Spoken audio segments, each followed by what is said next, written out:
Ter um projeto todo organizado, todo bem feitinho, o seu código parecendo bem formatado, além de ser bem prazeroso, é muito importante para que você possa trabalhar em equipe, porque afinal, se cada pessoa decidir ali o estilo de código, decidir o padrão ou até boas práticas ao qual se trabalhar, vai ficar um pouco confuso e desorganizado.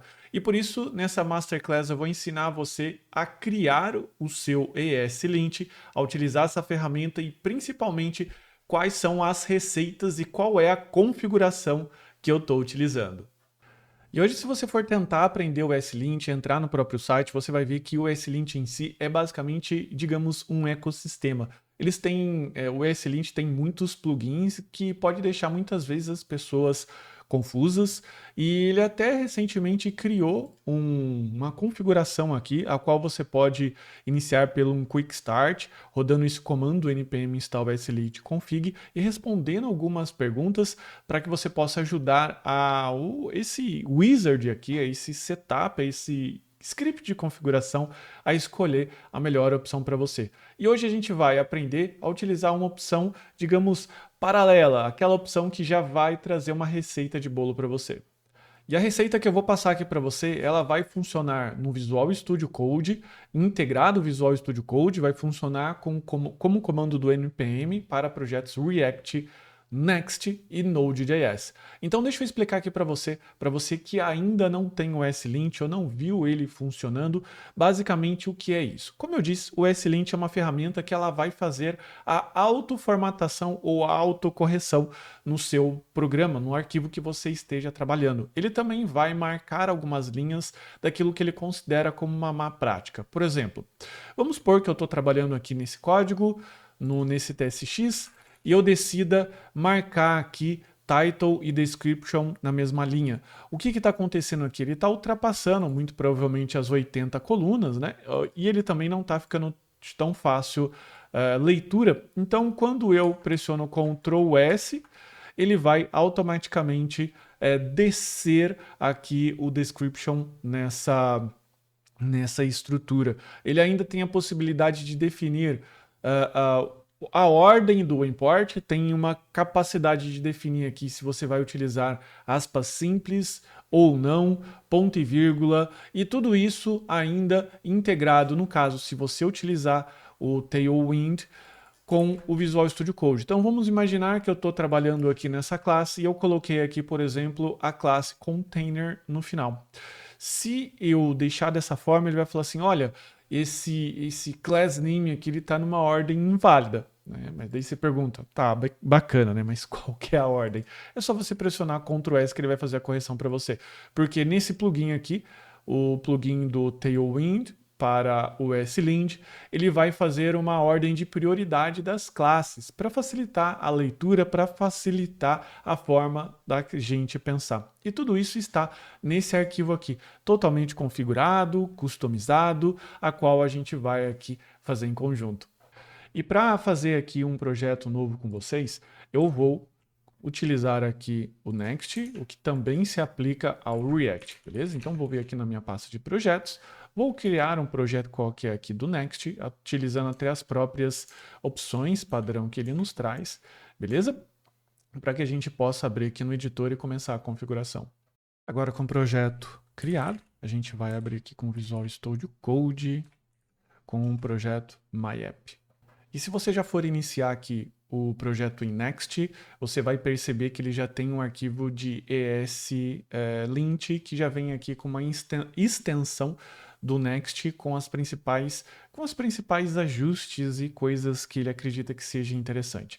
Então, qual que é o primeiro passo? Qual que é a primeira coisa que você precisa fazer, independente do tipo de projeto que você esteja trabalhando? Se é Next, React puro ou Node.js. É instalar o plugin do ESLint. Então, você instala esse plugin, é o primeiro plugin que aparece, ESLint, beleza? Você faz a instalação desse plugin normalmente, como você iria fazer, e você desabilita a opção de salvar automaticamente no momento que você formatar. Então, como que você faz isso? Você vem aqui no Settings, pressionando Ctrl, vírgula, ou indo pelos menus, e você digita o comando format e você vai desabilitar o format on save. O que que isso significa? Significa que ele não vai utilizar o ESLint, ou enfim, o ESLint que já vem pré-configurado, podemos dizer assim, no Visual Studio Code. Ainda, você precisa desabilitar aqui o ESLint nativo, tipo de ESLint. Desabilitando essa opção, enables ESLint as a formatter. E por que que isso é importante? Porque, na verdade, você vai fazer a configuração do seu Visual Studio Code na sequência, adicionando um arquivo para lá de especial. Então, você precisa fazer essa primeira parte.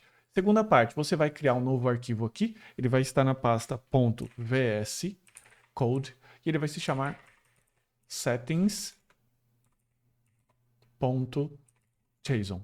O que que vai ter aqui? Vai ter essa configuração. Primeiro você vai colocar essa opção aqui dentro do settings.json, editor code action on save, você vai forçar o fix all do ESLint para quando você fazer o seu save, beleza? Depois você vai colocar uma validação do JavaScript. O que que acontece aqui? Você, quando desabilita as opções padrão do VS Code, você vai, digamos assim, deixar ele desligado e no momento que você incluir essa opção aqui dentro do projeto, qualquer pessoa que tiver lá o seu Visual Studio Code configurado com outras opções que não sejam essa do projeto, ele vai reconfigurar. Então, o que isso significa? Isso significa um settings de projeto, é aquele settings que vai junto com esse projeto e vai facilitar muito a vida das pessoas no momento de configurar, pessoas novas ali que vão ser incluídas no projeto. E você também pode acrescentar mais configurações aqui. Esse settings é análogo ao seu settings global. Então eu tenho meu settings global aqui, que tem várias outras opções. Você pode colocar todas as opções que você quiser do seu settings global no seu settings local, ou seja, os settings do seu projeto. Eu aconselho fazer o quê? Fechar o VS Code. Algumas vezes ele acaba não entendendo essas configurações, então muitas vezes eu fecho e inicio novamente. E como eu já disse anteriormente, esse é o arquivo padrão que vem do ESLint. Eu gosto de trabalhar no formato, como você pode ver a extensão dele aqui, no caso do Next.js está .json, e eu gosto de trabalhar ali no formato .javascript. Agora ele vai começar a reclamar, mas na verdade a gente pode apagar tudo isso daqui. Então a primeira coisa que você vai começar é ir definindo aqui um módulo .exports igual, e você vai abrir aqui uma estrutura. É claro que nós precisamos aqui de um pouco mais de produtividade, ou seja, eu vou passar algumas sessões do ESLint, vou explicar de uma forma resumida, mas é sempre bom você acessar o projeto do ESLint e ver todas as sessões, o que significa cada linha aqui. Eu vou explicar, depois você pode ficar à vontade de buscar mais informações, com certeza. Então, a primeira coisa que você vai fazer, no caso de um projeto Next, é declarar aqui qual que é o ambiente que o ESLint vai trabalhar. Então, ele vai trabalhar no ambiente de browser, ele vai utilizar aqui a versão ES 2021 e ele vai utilizar aqui o Jest, beleza? Browser, dispensa explicação, isso aqui é a versão nova do JavaScript, e Jest é um framework de teste. Então, se você for utilizar o Jest para trabalhar junto com a ESLint, isso aqui já está configurado, beleza? Bom, nós precisamos agora aqui, a partir desse momento, instalar não só o ESLint, mas também todos os plugins que vêm logo abaixo dele. E se você for um pouco mais curioso, você vai perceber aqui que no package.json ele já possui alguns pacotes do ESLint instalados, né, que era o projeto do ESLint, o arquivo do ESLint anterior. Só que como nós vamos fazer um ESLint um pouco mais caprichado, é importante você instalar esses pacotes aqui, beleza? E quais são esses pacotes? Eu mostro aqui para você, lembrando que a lista de pacotes e todos os exemplos estão no repositório que eu subo para o GitHub, que está aqui na descrição do vídeo. Então, como são muitos comandos que você precisa acabar digitando, nome de pacotes, eu acho bastante prudente você fazer um copy-paste maroto, beleza? Então, aqui são esses plugins. Primeiro, o Preader, ESLint Config Preader, ESLint Config Standard e o ESLint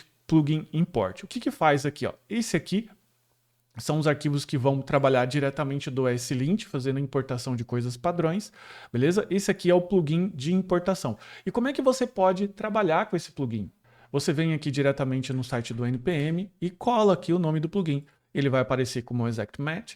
E daí você pode verificar aqui quais são as opções que esse plugin traz aqui para você. E por que é interessante você sempre verificar essas opções? Porque às vezes tem alguma opção que você gosta mais, que você prefere utilizar em vez da opção padrão que ele traz para você. Então ele até ensina como você pode trabalhar melhor com esse plugin. Então nesse caso aqui eu recomendo você sempre entrar no nome dos plugins e estudar o que significa cada um, beleza? Agora o próximo aqui é para utilizar as boas práticas do JSX, o plugin do Preader, o plugin do React, boas práticas do React, React Hooks, plugin Tailwind CSS, esse plugin é aquele plugin que ele corrige a ordem das classes e deixa o seu Tailwind mais organizado, e depois os plugins de parse, para que ele possa entender um código TypeScript. Fazendo isso, eu posso aqui já fazer a instalação. Maravilha, então já tenho aqui todos os plugins instalados. Se você percebeu, eu não instalei o plugin no ambiente de desenvolvimento, eu instalei ele no ambiente, digamos, de produção. Por quê? Porque o projeto Next já vem com esse lint em produção. Confesso que eu não sei o porquê, porque eu normalmente sempre coloco no Dev Dependence, mas para seguir o padrão do Next.js eu adicionei. Caso você queira adicionar no ambiente de desenvolvimento, esteja fazendo um projeto React puro, eu aconselho você colocar o "-d" no final, para que ele mande todos esses plugins para o ambiente de desenvolvimento, assim eles só serão executados e instalados no ambiente da sua máquina. Quando esse código for buildado e for para o projeto de produção, ele não leva todos esses cacarecos aqui que são importantes apenas para o nosso momento de desenvolvimento, beleza? Bom, agora o que eu preciso fazer? Eu preciso continuar a nossa configuração, beleza? Eu vou agora colocar a diretiva extends, e o que significa, como o próprio nome diz, ele vai estender os padrões aqui que a gente acabou de adicionar, beleza? E basicamente o que você deve fazer? Você deve colocar aqui nessa ordem para os projetos de Next.js. Qual? Next Core Web, o Standard, que é aquele plugin config standard. O Next, que era o plugin anterior que estava, e depois o TypeScript ESLint Recommended, o Preader Recommended e o Tailwind CSS Recommended. Caso você não esteja utilizando o Next, você pode comentar essa parte, e caso você não esteja utilizando o Next com Tailwind ou o React com Tailwind, você também pode comentar essa parte aqui, tranquilo? Bom, agora vem a parte em que a gente vai dizer qual que é o parser. O parser em inglês, como todo mundo já sabe, ou imagino que saibam, é o plugin que vai ler o arquivo. Então, como o TypeScript ele não é um JavaScript nativo, eu preciso de alguém que interprete isso para o ESLint, diga para ele o que é, o que não é, beleza? Agora eu vou começar com uma opção importante aqui, colocando o parser, parser options.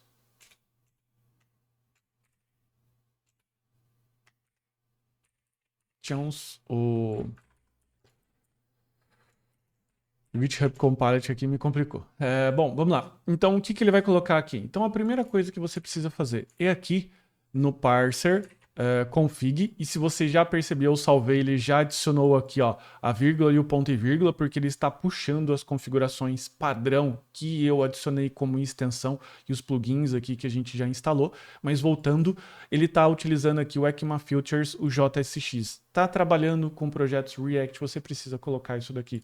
Depois, o que você precisa fazer na sequência do parser options, ou seja, as options desse parser aqui. Você precisa adicionar aqui o ECMAVersion como latest e o SERSTAB como module, e adicionar esses plugins aqui, que foram os plugins que a gente adicionou aqui de boas práticas do JSX, e o TypeScript é excelente. Bacana? Agora, vem uma das partes mais interessantes, que são as regras ou os roles, beleza? Aqui você pode configurar da forma que você quiser. Então, toda vez que você for estudar um plugin, ficar curioso com um determinado plugin, quer saber um pouco mais o que ele faz, precisa configurá-lo, você vai sempre adicionar nessa chave de roles. Beleza? Aqui nós estamos adicionando as configurações do Preader. Então, esse plugin ele vai ter as configurações dele. Cada plugin tem a forma de se configurar. E é óbvio que eu estou te passando aqui uma receita de bolo, mas você precisa sempre abrir as documentações desse plugin. No caso do Printer, eu estou falando aqui que ele vai acusar um erro quando o print width for maior que 80 colunas, para que não tenha aqueles programadores que ele escreve uma classe inteira numa linha só, né? Claro que eu estou exagerando aqui, mas é bom a gente sempre ficar atento a isso. Aqui o tamanho do tab, single quote, ou seja, eu quero utilizar aqui se é single as aspas, né? Eu quero colocar aqui o trailing comma, arrow parents, semi e end of line, beleza? Então são essas configurações aqui que eu utilizo. E agora, o que mais aqui? Bom, o JSX-A11Y, o alt text para os elementos de image, eu vou colocar aqui um warn, ou seja, lembra que eu disse, ele sempre vai buscar boas práticas de HTML, de JSX. De novo, você pode vir aqui no site do npmjs.com e buscar aqui esse plugin e ver todas as configurações que ele possui aqui. Beleza? Então ele mostra a motivação para você, ele vai falar aqui de outras configurações, como os componentes, ele vai falar aqui outras regras. Eu não li tudo, eu coloco só normalmente o que eu costumo utilizar como boas regras aqui, como por exemplo do image, mas você pode fazer o que você quiser. Então aqui, ó, o area props como warning. Por quê? Porque às vezes ele solta lá um erro e você não quer parar no meio do desenvolvimento, mas quer voltar depois arrumando somente os warnings. Você não quer parar, porque às vezes você está num raciocínio, né? Às vezes isso daqui no area props é um erro, daí você não quer parar no meio do seu raciocínio para arrumar uma propriedade área e perder aquilo lá, beleza? Então normalmente eu coloco warning aqui, porque ele vai ficar aqui na aba de problems e vai me permitir voltar depois e fazer uma correção com mais calma, beleza? Bom, show de bola. Essas foram as partes de roles, ok? Agora eu vou em settings. Settings vai logo aqui abaixo. E na sequência, o que a gente vai colocar aqui? A gente vai colocar algumas configurações do React, para que ele possa detectar a versão do React, e depois do import parse, para que o parser possa ficar atento a essas extensões. Agora, se você abrir esse arquivo aqui, por exemplo, layout.tsx, que foi o arquivo que o próprio utilitário do Next.js gerou, ele está marcando aqui com vários, erros aqui, né? Isso por quê? Porque o SLint já está integrado, já está trabalhando com o Printer e os outros plugins, e ele está detectando uma série de falhas aqui. Então, se eu pressionar Ctrl S, ele vai fazer o quê? Ele vai fazer a autocorreção. E uma coisa bem legal de você adicionar no seu package.json são os comandos de script, o que facilita muito você não ter que ficar abrindo um monte de arquivos aqui para ter que corrigir manualmente. Só fazendo mais um teste aqui, ele está falando aqui, por exemplo, ó, que essas classes aqui elas estão fora de ordem, né, de acordo com aquele plugin do Tailwind. Também eu vou fazer o Ctrl S aqui, ele vai ajustar isso para mim e vai tirar esse warning aqui, beleza? Então, voltando a esse ponto. Então, o que eu costumo adicionar aqui sempre que eu posso? Eu costumo adicionar aqui os comandos shell de correção de lint e lint fix, beleza? Se você ver aqui, ele já tem um lint, mas eu posso adicionar aqui, ó, o lint fix, só substituindo o px para o nosso padrão aqui que a gente já tem anteriormente. O que o fix faz? O próprio nome já diz, ele conserta isso para a gente sem precisar ficar ajustando tudo na mão. Então, uma vez que você instalou a slint, você pode rodar esse comando. Quer ver? Então, eu costumo rodar aqui o lint, ele vai fazer toda a varredura de algumas coisas que a gente tem.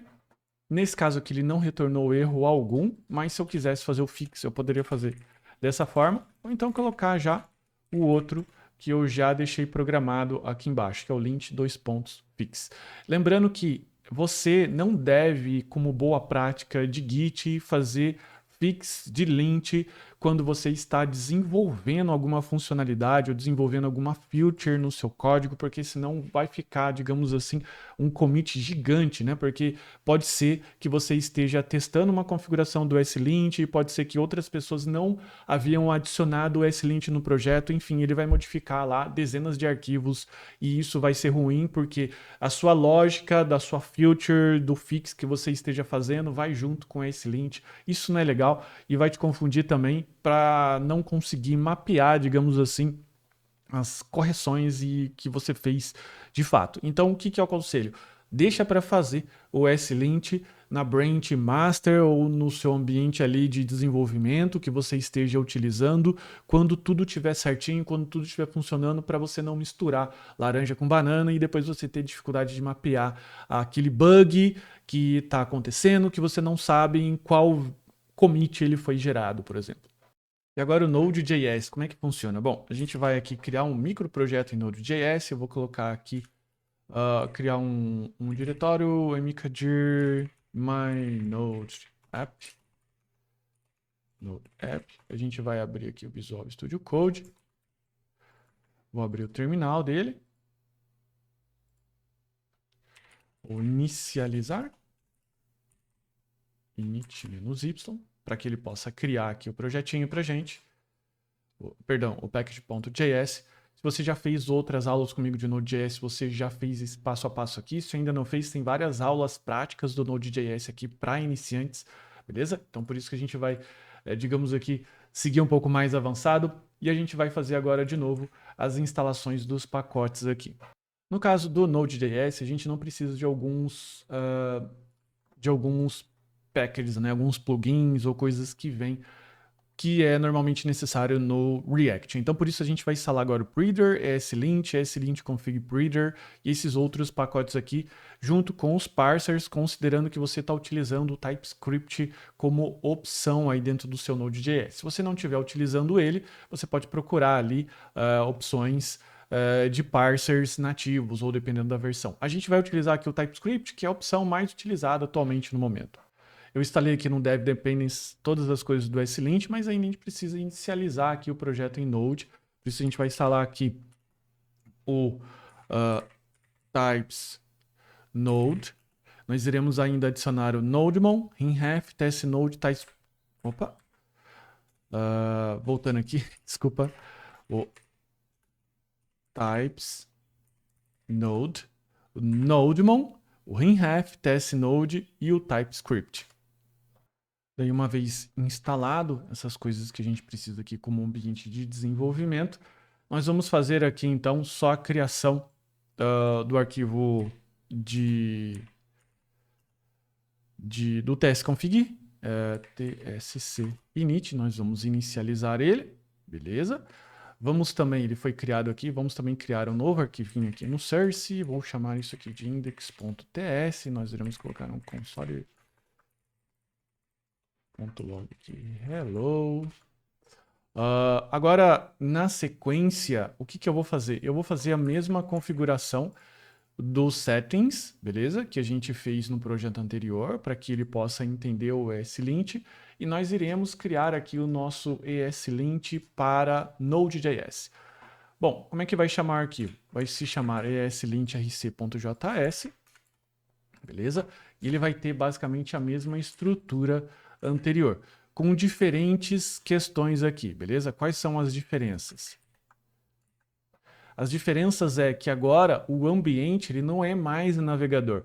Ele é um ECMAScript 2021 e a gente vai utilizar o Node. Caso você esteja utilizando o Jest para poder fazer essa parte de teste, você pode adicioná-lo aqui. E o que a gente vai fazer? A gente vai adicionar agora aqui as extensões de standard que tinha no anterior. Nós iremos utilizar aqui o TypeScript ESLint Recommended e o Breeder Recommended. O que nós estamos cortando aqui? Aquela parte de JSX, aquela parte de React Hooks e algumas outras coisas aqui, porque nós não estamos trabalhando com um projeto front-end em sim back, beleza? Parser continua a mesma coisa, Parser Options, o plugins agora TypeScript ESLint, e agora os roles nós iremos colocar aqui o Breeder e depois a parte de importação. Se você vier aqui e você fechar o seu Visual Studio Code, Nesse caso, eu abri aqui o arquivo index.ts e ele está mostrando aqui um erro. Que erro que é esse? Ele está falando aqui que ele está com um problema no Reader. Por quê? Porque eu estou utilizando aspas duplas em vez de simples. Então, se eu pressionar aqui Ctrl S, ele tende a fazer aqui o processo, beleza? Então, a gente está preferindo utilizar aqui outras configurações do que vem normalmente. Claro que você pode fazer aqui as opções que você desejar dentro do S-Lint, dentro aqui do Reader. Eu recomendo muito que você sempre olhe lá as configurações do S-Lint para que você possa deixar isso funcionando direitinho. Lembrando que todo esse código, toda essa receita de bolo está aqui no GitHub da DevSamurai. Se você clicar aqui na descrição, você vai cair direto no repositório, beleza? Ou então basta você procurar @DevSamurai aqui no GitHub. E é claro que se você quiser se aprofundar nos conhecimentos de JavaScript, Node.js, Next, React, nós temos aqui a nossa comunidade DevSamurai de programação full stack, onde nós temos aqui vários cursos em que você pode se aprofundar melhor nisso, beleza? O link também está na descrição, no comentário aqui fixado. E se você curtiu essa Masterclass, não esqueça de dar o like aqui, se inscrever no canal. Assim você sinaliza para mim o que você está gostando ou não. E também, caso você queira ver um tema específico, é só você também compartilhar aqui nos comentários que a gente sempre responde. Eu vou ficando por aqui, espero que você tenha gostado. Um forte abraço, tchau, tchau.